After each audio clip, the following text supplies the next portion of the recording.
Ahora vamos a continuar con un concepto fundamental en la contabilidad financiera. Se trata de la aplicación del principio de la dualidad económica, es decir, que todo recurso tiene su origen en una fuente. Esto es equivalente al principio de que nada se crea, nada se destruye, solo se transforma. Vamos a ver en el caso concreto de los proyectos de inversión. Hay dos posibilidades para la obtención de los recursos financieros, es decir, el dinero. Estas dos opciones son, primero, socios accionistas, que finalmente van a ser propietarios de la entidad económica. A este recurso que proviene de los socios o de las utilidades de la propia organización se le conoce como capital. Otra posible fuente de los recursos es la de los acreedores, es decir, los préstamos, lo que conocemos coloquialmente como deuda. Y estos recursos financieros finalmente van a invertirse en infraestructura, en equipo, en mobiliario, en maquinaria, recursos materiales que técnicamente se conocen como activos. Entonces, cuando nosotros vemos un proyecto, una entidad económica que tiene recursos materiales, estos recursos materiales fueron financiados ya sea por la vía de recursos obtenidos por aportaciones de los socios, capital, o por préstamos que otorgaron acreedores, es decir, por lo que se conoce técnicamente como pasivos o deuda. Dicho esto, podemos comenzar a desglosar algunos conceptos que después vamos a ver que se representan como cuentas, que pertenecen al capital contable. Los recursos que provienen de socios o de la misma operación de la empresa se consideran como recursos propios. Entonces, el capital contable considera justamente estos recursos que provienen de los accionistas o de las utilidades de la operación de la organización. Tenemos entonces el capital social, que son los montos que se conforman por aportaciones de los socios. Tenemos a las utilidades retenidas, es decir, utilidades de periodos anteriores, donde las utilidades se comprenden como los flujos de efectivo que ingresan a la empresa como resultado de la operación y después de impuestos. Y finalmente, el resultado neto del ejercicio, que es justamente el que acabamos de comentar. Es el dinero que ingresa a caja como resultado de operación. La diferencia entre utilidades retenidas y el resultado del ejercicio es que el resultado del ejercicio es el resultado del periodo en el que se está reportando el estado financiero, mientras que las utilidades retenidas son resultados de ejercicio anteriores. Es una sutileza, pero es importante porque así se registra en los estados financieros. En cuanto a la otra fuente posible de recursos para realizar las adquisiciones de la maquinaria, equipo y en fin toda la infraestructura que necesitamos para operar, tenemos a los pasivos, que no es otra cosa, como ya comentamos, más que las deudas, que también se conocen como obligaciones, contraídas con terceros. Terceros hace énfasis en el hecho de que no son propietarios de la entidad económica. Por eso se dice que son obligaciones contraídas con terceros. Y son de tres tipos: de corto plazo, las cuales deben pagarse antes de un año; de largo plazo, que deben de pagarse pero no antes de un año; y los pasivos diferidos. Son todos los cobros por anticipado, y esto quiere decir que la entidad económica recibe dinero pero no entrega el bien o servicio que produce. Por eso se considera un cobro anticipado. Se llama diferido para distinguirlo del de corto plazo y del de largo plazo. En este caso, los diferidos siempre tienen que ver con una entrega que no se realiza por completo. Los activos son los bienes y documentos financieros con los que se dispone, son los recursos materiales, como ya lo habíamos dicho. Y también tenemos que son circulantes, Todos los recursos que se traducen en efectivo en menos de un año son recursos que prácticamente están disponibles. Es fácil recuperar dinero a partir de ellos. O pueden ser también fijos. Son los recursos que no se convierten tan fácilmente en efectivo. Normalmente se utilizan para la operación de la entidad económica. Es decir, son activos que son muy caros, típicamente maquinaria, infraestructura, y que naturalmente no nos interesa vender, pues porque justamente sirven para la operación normal de la empresa. Tenemos también activos diferidos. En este caso son todos los pagos por adelantado. Es decir, la entidad económica realiza un pago pero no recibe el bien o servicio que compró. De nuevo se distingue respecto a los demás activos en el sentido de que se va a adquirir un bien pero no termina de entregarse. Intangible, estos son los activos que no se pueden tocar, no se les puede ver, no se les puede guardar en ningún lugar físico, pues se trata de patentes, derechos de autor y licencias.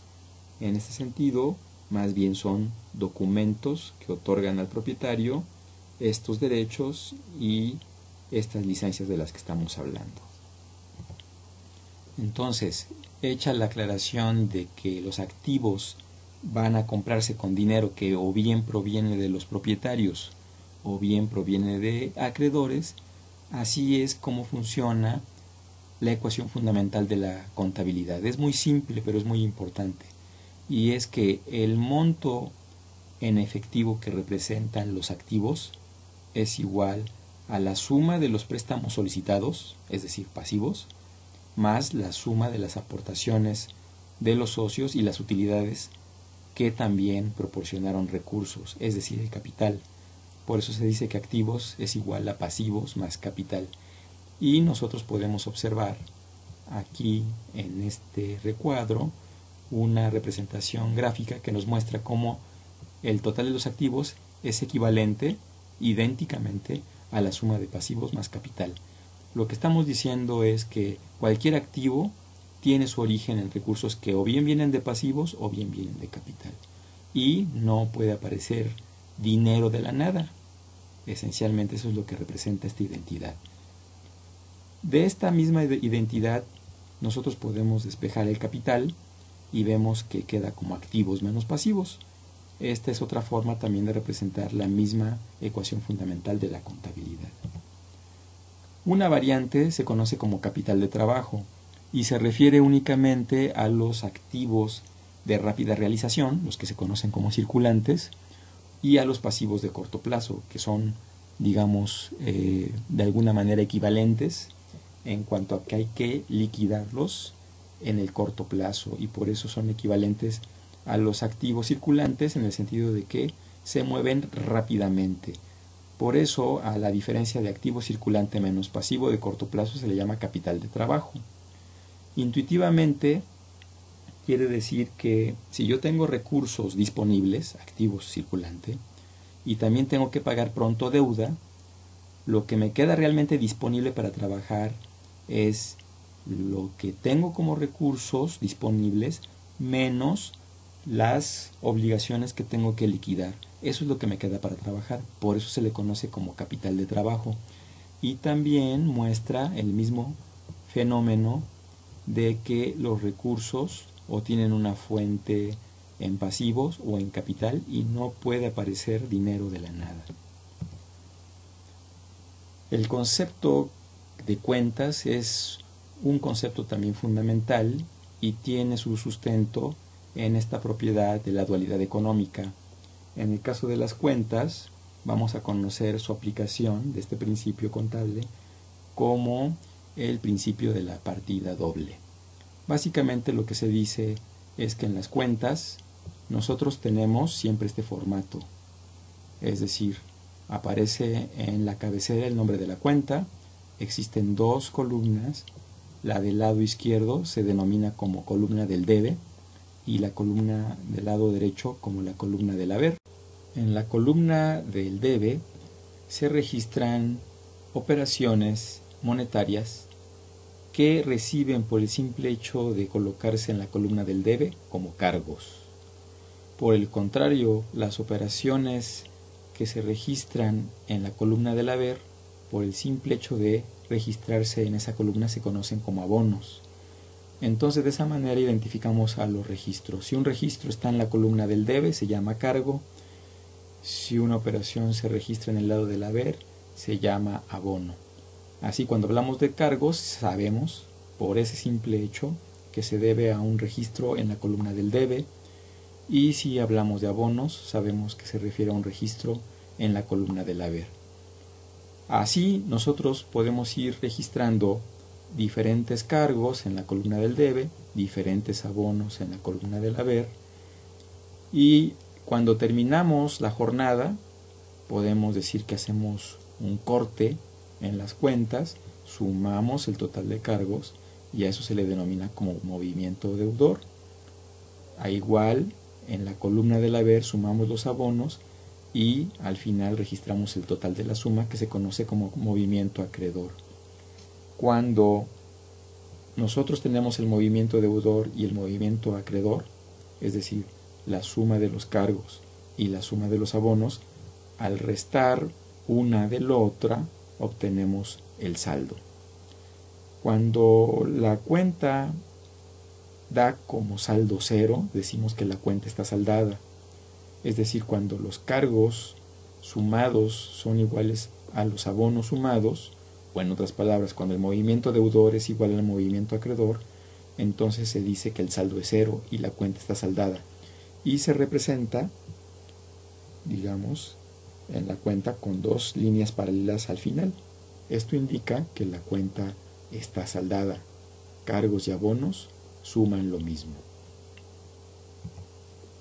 El principio de partida doble es un registro contable en el que a todo cargo corresponde un abono y viceversa, a todo abono corresponde un cargo. En todos los casos el monto del cargo debe ser igual al del abono. Si un registro contable cumple con el principio de la partida doble, entonces se le llama asiento. Esto quiere decir que si nosotros vamos a realizar un cargo en una cuenta, es porque también vamos a hacer un abono por el mismo monto en otra. Y viceversa, si hacemos un abono en una cuenta con un monto, es porque ese monto se va a registrar como cargo en otra.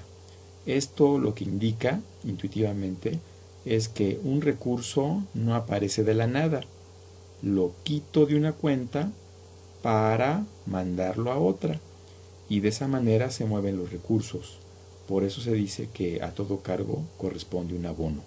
Este es el principio de la partida doble.